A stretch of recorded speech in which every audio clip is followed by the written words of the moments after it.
Hello everyone, exam में आपका स्वागत है। गाइस, ईएसएसए में जो पैरामेडिकल की वैकेंसी भर्ती हुई थी, अब आपके जैसे कि मैंने उस दिन पंजाब रीजन का एक ओटी असिस्टेंट का बताया था, एक और पोस्ट कोड का एक और रीजन का आपका जो डीवी की डेट है फिक्स हो चुकी है। जल्दी फटाफट से देख लीजिए, ज़्यादा डिफरेंस नहीं है डेट में। ठीक है, जैसे कि आप देख सकते हैं ये ऑफिशियल नोटिफिकेशन है जो मैं आपको डिस्कस कर रहा हूँ। जैसे कि ईएसएसए की जो वेबसाइट, ये जो एग्जामिनेशन हुआ था शॉर्टेस्ट, ठीक है, नर्सिंग एंड पैरामेडिकल वाले में, ये तमिलनाडु रीजन में। ठीक, तमिलनाडु रीजन का जो 10-12 को जो भी एग्जामिनेशन हमारा हुआ था, ठीक है, of the department and the proper practice advised to visit the ESSI regional office वहाँ पे ठीक है, चेन्नई। ठीक है, तो ये आपका डीवी का वेन्यू है। कब क्या है वो भी चीज़ मैं आपको बता दे रहा हूँ। ठीक है, the blog for letter which was sent to a candidate, मतलब आपकी जो या तो लॉगिन आईडी पे मिल जाएगा आपको, ठीक, या आपकी मेल पे मिल जाएगा। किस पे मिलेगा देखो, आगे कुछ होता है तो मैं आपको बताता हूँ, नहीं तो आपकी इन दोनों में से एक चीज़ पे आपको मिल जाएगा। ठीक है, किस किस पोस्ट का आ रहा है, जूनियर रेडियोग्राफर का कब है आपका, फर्स्ट सेकंड दो लिस्ट है। ठीक है, और इनका आपका 24 तारीख को सुबह 10 बजे। जूनियर मेडिकल लेबोरेटरी टेक्नीशियन, ठीक है, ठीक है, 24 तारीख को ये आपका भी सेम डे है। और फार्मासिस्ट, इसमें से एक से दो है, लिस्ट सीरियल नंबर। ठीक, ये भी इनका भी 24 तारीख को ही है, वो भी सुबह केवल 10 बजे। ठीक है, बात कर लेते हैं candidate advice original and along to proceeds. मैं आपको एक चीज़ बता दूं, इससे पहले ही मैंने जो डीवी के बारे में बताया है, तो अगर आप जो जितने भी डॉक्यूमेंट के सेट्स हैं, है ना, मैंने उसके बारे में नहीं बताया, मिनिमम 2 से 3 सेट तो करके ही लेके जाना है। अब इन्होंने दो सेट आपसे बोल दिया है, ठीक है, कि आप 2 सेट करके लाना, लेकिन मैं आपसे बोलूँगा 2 से नहीं, मिनिमम 3 से 4 सेट करके लाना। ठीक है, मिनिमम 3 तो कर ही लेना, क्योंकि कभी कोई हो सकता है कोई मिस्टेक, आपको डॉक्यूमेंट पंच करते हुए कोई डॉक्यूमेंट रह जाए, तो आप एकदम जब लास्ट टाइम सबमिट करो तो एक बार कहीं चेक करते वक्त कोई रह गया तो आपकी एक जो लास्ट से शीट है रखी हुई है अटेस्टेड फोटोकॉपी, है ना, उसमें से एक निकालना और उसमें लगा दें, दैट्स इट। है ना, तो इस तरीके से मतलब बहुत सी चीज़ों में इशू हो सकता है, और फिर मतलब अगर वो एक आध कुछ एक्स्ट्रा कुछ भी इशू हो सकता है, तो अपने एक रिजर्व में, जैसे नहीं पेट्रोल रखते हैं रिजर्व में गाड़ी में, तो ये तो यार जॉब का सवाल है यार, तो इसमें तो हमें रखना ही पड़ेगा। Document verification at time of the verification schedule and time, जो भी मैंने आपको बताया उस टाइम और डेट को, सुबह 10 बजे बोला है ना, 9 बजे हर हालत में पहुंच जाना। ठीक है, हमेशा मतलब पहले ही पहुंचना, प्रयास यही करना। में क्या क्या चीज़ लेके आनी है, proof of date of birth क्या लेके आओगे, मैट्रिकुलेशन की मार्कशीट होती है वो। ठीक है, मार्कशीट और सर्टिफिकेट दोनों सेम ही होते हैं, तो इसलिए इस चीज़ को ज़्यादा कंफ्यूजन दिमाग में मत आना। Education qualification according to a marks. ठीक है, एजुकेशन क्वालिफिकेशन विद मार्कशीट, मतलब जो भी आपकी डिग्री डिप्लोमा जो भी चीज़ हो, उसका आपकी जो भी मार्कशीट हो, जैसे मार्क्स मिलते हैं, और सर्टिफिकेट हो। सर्टिफिकेट डिप्लोमा का भी होता है और डिग्री का भी होता है, तो वो दोनों चीज़ें आपको लेके जानी है। सर्टिफिकेट में वैलिड होगी, जो भी काउंसिल से रजिस्टर होगा वो आपको लेके जाना है। नेक्स्ट, एक्सपीरियंस सर्टिफिकेट अगर मांगा गया था एलिजिबिलिटी में, तो वो आपको लेके जाना है। नेक्स्ट क्या लेके जाना है, certificate in case of the SC, ST and OBC in prescribed format under the government of India. तो जो भी गवर्नमेंट ऑफ इंडिया के अकॉर्डिंग ये बने सर्टिफिकेट, मैं एक्चुअली वहाँ पे बता दूँ, यहाँ पे ईडब्ल्यूएसपी पर लिखा नहीं है, पर ईडब्ल्यूएसपी इंक्लूड है। गवर्नमेंट ऑफ इंडिया के अकॉर्डिंग जो भी आपके सर्टिफिकेट हो, उस पर आपके सर्टिफिकेट के ऊपर लिखा होगा गवर्नमेंट ऑफ इंडिया, वही वैलिड होगा। स्टेट का इसमें वैलिड नहीं होगा, इन्होंने सीधा सीधा बोल दिया है। और स्पेशली ओबीसी और ईडब्ल्यूएस वाले प्लीज क्रूशियल डेट का बिल्कुल ध्यान रखें। इस पर फिलहाल लिखा नहीं है, आपकी डीवी लेटर में हो सकता है, तो आप जब डीवी लेटर डाउनलोड करें तो उसमें एक बार प्लीज देख लीजिएगा। नेक्स्ट, आपकी एक चीज बात करते हैं, declaration annexure B in case of candidate belonging to be OBC. देखो, इसमें एनेक्सियर बी दिया गया है, एनेक्सियर ए, ये सी है, ये एनेक्सियर बी है। ठीक है, ये आप देख सकते हैं, ये फॉर्मेट है, ये जो आपके सर्टिफिकेट है, तो सीधी सी बात है, जो आप ऑनलाइन कराओगे वही चीज़ वैलिड होगी, अभी फिलहाल उसमें कुछ वैलिड नहीं होगा।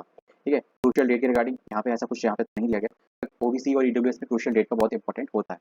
तो मेरे ख्याल से जो आपके आपके पास जब आपने फॉर्म भरा होगा तब आपके पास तो होगा ही होगा। ठीक है, बट अभी आपने अगर लेटेस्ट बनवा लिया है तो उसको भी लेके जाना, दैट्स इट।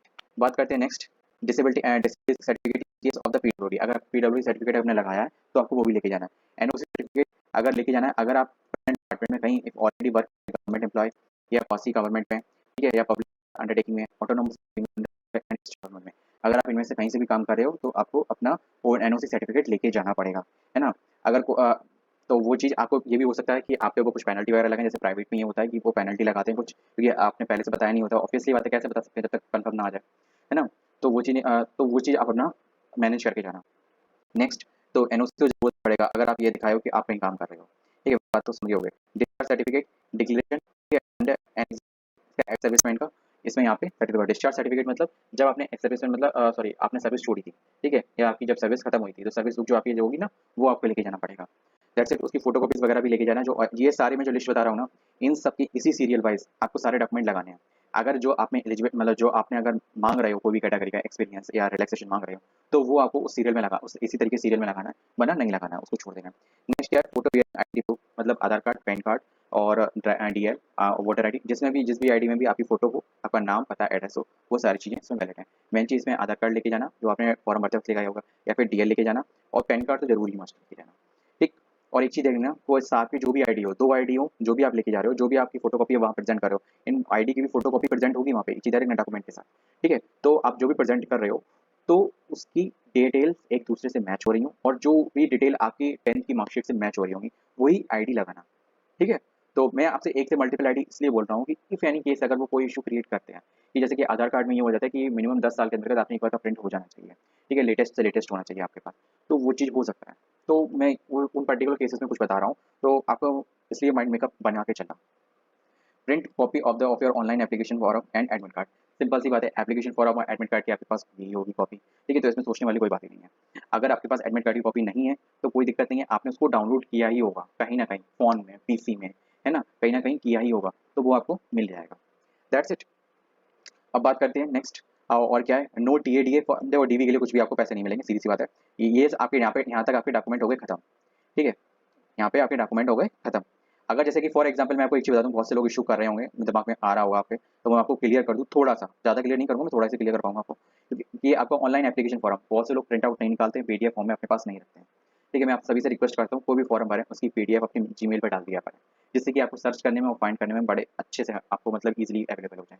दूसरी बात, अगर आपको नहीं है, प्रयास करें किसी तरीके से डाउनलोड होने का, अगर मैं मेरे पास कोई तरीका होगा तो मैं आपको बता दूँगा, ठीक है? और स्पेशली ये हो सकता है कि जैसे इन्होंने ऑनलाइन एप्लीकेशन माँगा है, तो वेबसाइट पे इस चीज़ का ओपन होगा, मे बी ओपन होना चाहिए, है ना? क्योंकि जैसे कि और भी एग्ज़ामिनेशंस पोस्ट जो होती हैं, उसमें जब भी ये एप्लीकेशन माँगते हैं, जैसे एसटी है, माँगती है कि भाई एप्लीकेशन फॉर्म चाहिए, जो आपने भरा था। तो वो लिंक भी ओपन कर देती है कि आप उसको डाउनलोड कर सकते हो, प्रिंट कर सकते हो, है ना? तो मे बी हो सकता है इसके साथ इसका प्रिंट का ऑप्शन आपके लिए खुले। अगर नहीं खुलता है, तो उस केस में जैसे कि चंडीगढ़ में एक एग्ज़ामिनेशन हुआ था पीजीआई चंडीगढ़ में, तो वहाँ मैंने खुद फ़ोन करके पूछा था, तो उन्होंने ये कहा था कि अगर ऐसा केस में अगर नहीं होता है, तो वहाँ प्रेज़ेंटली उनसे एक एप्लीकेशन लिखवाएँगे, ठीक है? मतलब एप्लीकेशन लिखवाएँगे कि मेरे पास किसी भी कारणवश मतलब ये चीज़ नहीं है, वो चीज़ वहीं का डिपार्टमेंट का बंदा वहाँ आपको बताएगा फॉर्मेट, ठीक है? आपको बस एक पूरा कागज़ पे अपना लिखना है, एक मतलब एक तरीके से फॉर्मल सॉरी बोलना है ना? या फिर जो भी वो चीज़ नोटरी वगैरह पे हो सकता है वो बोले नोटरी पे ₹10 की नोटरी पे बनवा के लेके आओ, तो वहीं आस-पास बन जाएगा, ठीक है? वो बता देंगे, ठीक है? या फिर वहीं पे कोई स्टाफ या फिर वहाँ पे कोई जो लोकल स्टाफ है वो आपको बता देगा कि कैसे कहाँ बन जाएगा। तो दैट्स इट, ये एक सेकेंडरी इशू है। फर्स्टली मैं आपसे कहूँगा 2 इशू होंगे, एक तो आपको मिल जाएगा। कहीं न कहीं आपने डाउनलोड किया होगा, कहीं न कहीं प्रिंट पे गलती से गया होगा, मेल पे अगर कहीं इनिशियस हो, पीडीएफ हो, तो वो चीज़ अच्छी है। दूसरी चीज़, आपके लिए लिंक ओपन हो सकता है। अगर तीसरा पॉइंट ये मैंने इसलिए बोला कि अगर फॉर एग्ज़ाम्पल अगर नहीं होता है, इन दोनों कंडीशंस में आपके पास कोई भी नहीं है, लेकिन प्लीज़ ट्राई ज़रूर करना। अपने पीसी, लैपटॉप में उस आस-पास के 1 महीने के जो भी एप्लीकेशन है, सारे सर्च मार डालना। ठीक है? थोड़ा टाइम लगेगा, पर अगर नहीं अवेलेबल, थोड़ी मेहनत तो कर ही सकते हो। और ये थर्ड जो ऑप्शन मैंने बताया, वहाँ पे डिक्लेरेशन लिख के एप्लीकेशन लिख के उनको ऑफिशियल सॉरी बोलना, है ना? तो वो आप चीज़ वहाँ कर सकते हो। तो वो उन्होंने ये कहा था कि अगर जैसे नहीं अवेलेबल होगा तो उनसे हम एक एप्लीकेशन लिखवा लेंगे कि नोटरी पे ₹10 की स्टैम्प पेपर पे, है ना? तो दैट्स इट वैलिड, तो फिर ठीक है। तो मतलब कि वो सब चीज़ें आप डीवी के लिए आ जाओ, कोई दिक्कत नहीं है, टेंशन ना लें। ठीक है? तो मैं इस केस में भी मैं आपको वही चीज़ कंसीडर करूँगा, फॉरवर्ड करूँगा। अब यहाँ पे पर्टिकुलर डिपार्टमेंट क्या कंसीडर करता है ना? क्या रिस्पॉन्स करता है, ये आपको वहीं पता चलेगा। ये मैं एक पर्टिकुलर पीजीआई चंडीगढ़ का मैं बता रहा हूँ क्योंकि ये पीजीआई चंडीगढ़ खुद एक कैंडिडेट का एक्सपीरियंस है, तो वो मैं आपको आपके साथ शेयर कर रहा हूँ।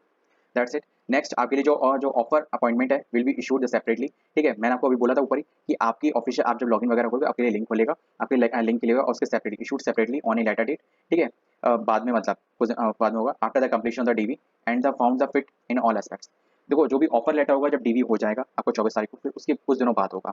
ऑफर लेटर मतलब एक तरीके से जॉइनिंग लेटर, है ना? नेक्स्ट आपका सिलेक्शन इज प्योरली प्रोविजनल, अभी तक आपका सिलेक्शन प्योरली प्रोविजनल है, जब तक आपकी जॉइनिंग ना हो जाए तब तक, ठीक है?